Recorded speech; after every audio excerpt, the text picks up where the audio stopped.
Bonjour, vous écoutez Les Mondes à construire, le podcast de Léonard pour mieux comprendre les transformations des villes et des territoires, l'avenir des métiers de la construction, des mobilités et de l'énergie. Dans cette deuxième saison, nous nous intéressons aux risques émergents auxquels pourraient être confrontés les métiers de la construction et de la gestion d'infrastructures dans les années à venir. Quels sont ces risques et de quoi parle-t-on concrètement ? Quels sont les enjeux pour les différentes parties prenantes, mais aussi quelles sont les conséquences à anticiper dès maintenant pour protéger l'avenir ? Pour commencer cette nouvelle saison, nous recevons dans ce premier épisode Pierre-Yves Bigot, en charge des questions de santé et de sécurité au sein du groupe Vinci, et nous échangeons ensemble sur les sujets de santé, de sécurité et de prévention. Bonne écoute. Bonjour Pierre-Yves Bigot. Bonjour. Merci pour votre participation à ce podcast qui traite de la santé, la sécurité et la prévention dans les métiers de la construction et de la gestion d'infrastructures.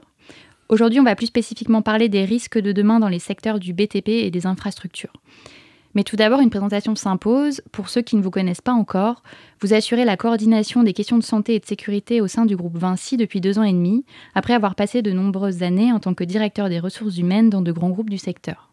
La coordination santé et sécurité était à l'initiative du rapport publié par Léonard, la plateforme de prospective et d'innovation du groupe Vinci, intitulée Santé, sécurité et prévention, risques émergents dans les métiers de la construction et de la gestion d'infrastructures, dont on va parler ensemble. C'est exactement cela. Nous avons souhaité lancer une étude prospective sur les questions relevant de la santé et de la sécurité et en parallèle de faire un état de situation des questions qui relèvent d'initiatives prises sur le marché dans ces domaines-là, de façon à pouvoir les catalyser et de façon à pouvoir progresser dans nos enjeux de santé et de sécurité. Et la prospective a eu pour l'essentiel l'objectif de nous projeter dans le temps et d'anticiper des enjeux de santé et de sécurité qui vont s'ouvrir à nous dans l'avenir et qui, pour l'instant, seraient soit embryonnaires, soit inexistants. Et pour commencer, est-ce que vous pourriez nous rappeler quels sont les principaux enjeux pour le secteur du BTP en matière de sécurité, de santé et de prévention ? Le secteur de la construction est un secteur qui connaît des enjeux de sécurité importants, du fait même de la nature de nos activités. Nous devons le reconnaître, un des secteurs d'activité les plus accidentogènes. Et nous avons pour impératif de progresser dans ces domaines-là et de faire en sorte que nos activités puissent se dérouler en limitant au maximum le risque que nous faisons prendre à nos parties prenantes, que ce soit nos salariés, nos intérimaires, nos sous-traitants, toute partie prenant part à notre chaîne d'activité. Ça, c'est un élément fondamental. Nos risques sont de divers ordres, ils sont très liés à nos activités. Nous identifions en l'état actuel des situations autour de 3 sujets majeurs. Le premier, c'est la coexistence d'engins et de personnes sur un même environnement. Le deuxième, ce sont les risques de chute en hauteur. Et un troisième facteur que nous prévoyons d'ailleurs en termes de prospective de voir s'intensifier, ce sont les risques liés aux énergies, en particulier l'énergie électrique, donc les risques d'électrocution. Et vous parliez précédemment donc, du rapport qui a été rédigé par la prospective. Pourquoi avoir engagé cette démarche de prospective et en quoi elle a consisté, comment elle s'est articulée ? La démarche de prospective a eu pour objectif de pouvoir anticiper justement ces risques qui sont aujourd'hui peu présents, mais dont nous anticipons une forte croissance, ou qui sont aujourd'hui pas perçus ou inexistants dans nos activités, qui, dans l'avenir, pourraient s'avérer être beaucoup plus présents. L'idée est de pouvoir les anticiper au maximum pour en limiter l'incidence. D'accord. Et à qui s'adresse principalement cette démarche de prospective ? C'est une démarche qui s'adresse à nos opérations, okay. Donc à l'ensemble de nos activités, nos opérationnels, mais qui peut intéresser aussi, et nous ne sommes pas exclusifs dans ce positionnement qui peut intéresser l'ensemble de la profession au sens large. Nous partageons très très volontiers avec les entreprises du secteur les conclusions et les positions qui peuvent être prises à cet égard. Très clair. Est-ce que vous pourriez développer les différents enjeux et les évolutions à venir, notamment sur les sujets d'organisation, d'environnement et de ressources humaines ? Nous anticipons différents facteurs qui ont été d'ailleurs cartographiés, on y reviendra plus tard. Autour de ces sujets-là, on a positionné un nombre important de facteurs de risques dont nous avons anticipé la hausse d'incidence et nous avons ensuite essayé de les classer. Il y a des facteurs sociétaux qui sont importants, liés aux évolutions de sociétales, à la fois en interne ou en externe, et l'impact de ces mêmes facteurs sur la santé et la sécurité de l'ensemble des personnes. Typiquement, si je peux vous donner quelques exemples, ça permettra d'illustrer. Nous constatons, là encore une fois à titre d'exemple, une hausse de l'incidence de ce qu'on pourrait appeler les incivilités. Et c'est des sujets qui aujourd'hui affectent aussi bien nos activités, qui nous concernent en tant qu'acteurs de la construction et acteurs de la gestion d'infrastructures, mais qui affectent aussi nos salariés en charge de gérer ces activités, qui les affectent à la fois moralement et physiquement. Donc ça, c'est un des facteurs de préoccupation. Ça se traduit par des agressions, ça se traduit par des rejets, par tout un ensemble de choses que nous constatons et dont nous anticipons demain une évolution croissante. Ça, c'est un premier facteur qu'on pourrait appeler sociétal. Vous avez aussi des facteurs organisationnels qui sont liés typiquement aux ressources humaines. Transfert de savoir, seniorité, le facteur de grande démission ou de désenchantement vis-à-vis du secteur du travail et avec une incidence encore plus forte sur les secteurs de la construction ou du contracting. Tout ça nous affecte aussi assez fortement. Les pertes de compétences ou les problèmes de transfert de compétences et de gestion de contexte intergénérationnel et l'équilibre que cela implique. Les facteurs climatiques, bien entendu, aussi bien en termes d'évolution lente que d'aléas ou de phénomènes violents plus immédiats qui affectent aussi nos infrastructures et nos actes de construction. L'incidence de nouvelles énergies et de nouveaux matériaux et l'incidence combinée aussi de ces nouvelles énergies et de ces nouveaux matériaux. D'autres facteurs comme les questions qui relèvent de la digitalisation ou de l'intégration d'intelligence artificielle et de l'augmentation incidente de la cohabitation entre engins dits intelligents ou potentiellement avec des formes d'intelligence et des bipèdes, des salariés ou des piétons, avec tous les problèmes que ça peut poser. Donc c'est l'anticipation de tous ces facteurs qui peut intervenir de façon très lente et donc assez peu perceptible ou de façon beaucoup plus violente. Vous parliez plutôt de la cartographie des risques qui a été réalisée par le groupe de travail au sein de Léonard, où vous avez principalement listé les 5 grandes familles de risques dont vous avez déjà un peu parlé, qui vont des risques environnementaux, sociaux, en passant par la qualité de vie ou encore le numérique. Est-ce que vous pourriez détailler la manière dont elle a été construite et comment on peut l'utiliser concrètement ? Alors, la construction a été faite autour de différents temps. Un premier temps assuré donc par ce groupe de travail dont il faut aussi parler de la constitution. On l'a voulu très large et constitué de personnes venant d'horizons et de profils et de métiers très différents, de façon à avoir une couverture sur les sujets abordés qui soit la plus forte possible. Donc il y avait des opérationnels, il y avait des gens de prévention, de santé sécurité, il y avait des fonctionnels purs, des financiers, des gestionnaires, des hommes de ressources humaines, des hommes et des femmes de ressources humaines, voilà, des gens de toutes origines.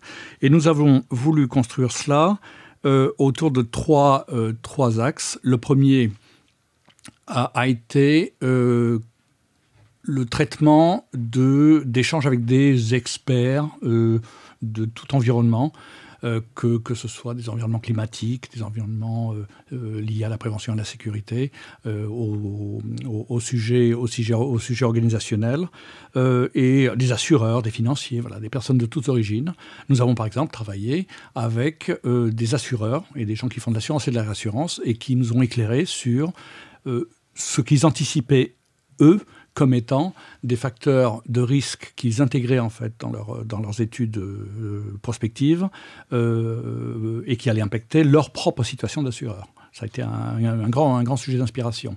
Nous avons aussi travaillé avec, bien entendu, un certain nombre de dirigeants du groupe qui nous ont indiqué quelles étaient les orientations qui leur semblaient que le groupe allait prendre à l'avenir en termes stratégiques ou tactiques et en tirer des conclusions en termes de posture et de facteurs de risque sur les sujets qui allaient impacter la santé et la sécurité des personnes concernées. Je prends typiquement le fait que nous intéressons aujourd'hui aux énergies renouvelables et que nous électrifions de plus en plus nos engins aura immanquablement des impacts sur le risque électrique qui iront bien au-delà, en fait, de nos prestations dans le domaine de l'électricité. Pour vous donner cet exemple. Et puis, nous avons travaillé avec l'ensemble du groupe, avec les opérationnels du groupe, pour effectivement intégrer ces éléments-là et procéder à une analyse qui soit la plus fouillée possible. Donc, on a voulu vraiment faire, au sein du groupe Vinci, mais à situation à date, en perspective, mais aussi avec l'environnement qui nous entoure, une étude qui soit la plus fouillée possible. Et parmi ces différents risques, est-ce que vous auriez peut-être un ou deux exemples à développer pour que ce soit un peu plus parlant ? Oui, je vous ai cité l'exemple électrique qui nous semble très fort. On peut vous citer aussi l'exemple, un facteur de risque qui est important pour nous que nous appelons le risque d'accident voirie ou les risques d'accident de circulation sur voirie. Nous intervenons de plus en plus dans des domaines liés à la maintenance d'infrastructures de transport et aux opérations d'exploitation et de maintenance dans les infrastructures de transport. Et ces interventions-là se combinent avec les facteurs d'incivilité dont je vous avais parlé tout à l'heure pour augmenter assez considérablement le risque pris par nos agents lorsqu'ils interviennent sur ces mêmes infrastructures. Que ce soit, encore une fois, en termes d'exploitation, et on le voit par exemple avec les agents d'autoroute, ou que ce soit en termes de petits travaux d'entretien ou de gros travaux nécessitant des déviations, lorsque vous avez des actes d'incivilité qui sont commis par les personnes qui circulent sur nos infrastructures, qui ne respectent pas les consignes de prudence et de ralentissement et d'attention qui leur sont données et qui, derrière, par ce non-respect, viennent entrer en collision le plus souvent avec nos agents et donc provoquer un risque d'accident qui s'en trouve accru. Ça, c'est des facteurs qui nous préoccupent beaucoup et qui interviennent aussi bien dans le milieu des infrastructures de transport, mais aussi, par exemple, dans des contextes de maintenance urbaine, lorsque vous avez des agents de Vinci Énergie qui interviennent dans la maintenance d'éclairage public et que autour de ces mêmes interventions, les éléments de sécurité et de prévention qui sont pris ne sont pas respectés par l'entourage et provoquent des accidents. Ça, c'est typiquement aussi des choses des facteurs que nous voyons aujourd'hui en très forte hausse. Un troisième sujet d'exemple serait, par exemple, celui des matériaux. Nous sommes conduits aujourd'hui pour des sujets environnementaux à utiliser des matériaux nouveaux. Toute utilisation de matériaux nouveaux provoque, même s'il y a un grand effort qui est fait en termes d'analyse de risque de ces mêmes matériaux, provoque potentiellement, par la nouveauté du matériau, des risques intrinsèques et avec des facteurs primaires et secondaires. Les facteurs secondaires étant par exemple les combinaisons de risques entre différents matériaux qui peuvent s'avérer à terme par l'effet de combinaison, dangereux pour nos agents ou les futurs utilisateurs de nos infrastructures. Oui, parce que comme vous le disiez, il y a à la fois les risques qui sont indépendants et après il y a les combinaisons de risques qui font des situations encore nouvelles. Ça, c'est des facteurs qui sont très très difficiles à déterminer, d'un point de vue sociétal et d'un point de vue même technique. Je pourrais vous citer, sans l'anticiper parce qu'on est dans la science-fiction, que ce qui peut nous apparaître comme un bienfait qui est par exemple la digitalisation et la numérisation croissante de nos environnements par des outils qui sont connectés entre eux, qui parlent les uns avec les autres par le biais d'ondes de tout type, que ce soit du Bluetooth, du Wi-Fi, on imagine tout, mais que la combinaison de tous ces facteurs-là génère un brouillard d'ondes qui peut, dans sa combinaison, non pas onde par onde, mais dans sa combinaison, s'avérer dangereux. On a eu à cet égard l'éclairage qui nous a été donné par exemple par des militaires avec lesquels nous avons travaillé aussi et qui nous ont dit que ça leur pose déjà d'énormes problèmes, par exemple sur le deck de porte-avions. On n'est pas sur un deck de porte-avions, et on n'a pas d'outils qui ont des émissions de rayonnement aussi puissantes qu'un radar d'avion ou qu'un radar de navire ou d'armes embarquées, mais ce sont des sujets de risque intrinsèque qui se posent déjà aujourd'hui réellement dans des contextes comme celui que je viens de décrire. On arrive à la fin de cet entretien. Selon vous, quelles sont les grandes conclusions à retenir sur le sujet ? Il y a deux sujets aujourd'hui qui semblent évidents par leur actualité. Le premier, c'est les impacts sur du changement climatique. Le changement climatique est aujourd'hui observé quotidiennement dans nos infrastructures et nos activités de construction. Et il provoque 2 impacts importants. Le premier, c'est un risque intrinsèque sur nos infrastructures, c'est l'existence même de nos infrastructures. Alors c'est un risque lent, ce n'est pas un risque de sécurité, mais c'est un risque presque moins lié à la sécurité et à la santé que à l'existence même de ces infrastructures. Mais c'est les risques de phénomènes climatiques qui nous préoccupent le plus, en particulier quand ils sont liés à des facteurs d'inondation ou de chaleur. Sachant que dans les pays tempérés, et c'est quand même la grande majorité des pays dans lesquels nous intervenons, nos salariés sont relativement bien protégés par des mesures qu'on appelle intempéries, liées au froid, la pluie, au vent, il y a des choses comme ça, mais beaucoup moins liées à des phénomènes de chaleur qui sont moins bien traités dans nos approches. Encore une fois, dans les pays tempérés. Tout ça combiné, et comme je vous le disais tout à l'heure, avec des contraintes sociétales qui impliquent que nos temps d'opération et de travail soient limités à des périodes dites ouvrées, c'est-à-dire grossièrement entre 8h, 8h30 et 17h, 17h30, 18h.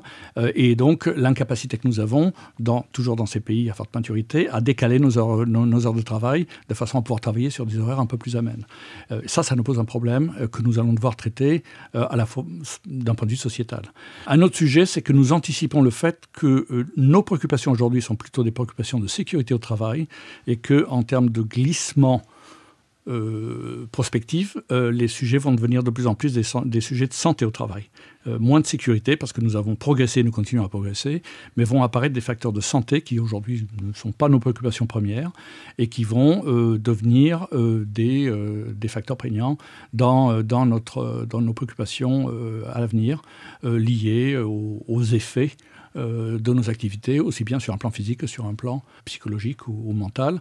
Tout cela, en plus simplifié, est lié à des phénomènes de seniorité croissante et aux impacts des reculs dans tous les pays liés à forte maturité de l'âge de la retraite, et donc le fait que nous allons avoir de plus en plus d'agents, de personnes chez nous qui auront des âges avancés. Très clair. Merci beaucoup Pierre-Yves Bigot pour cet éclairage. Merci à vous.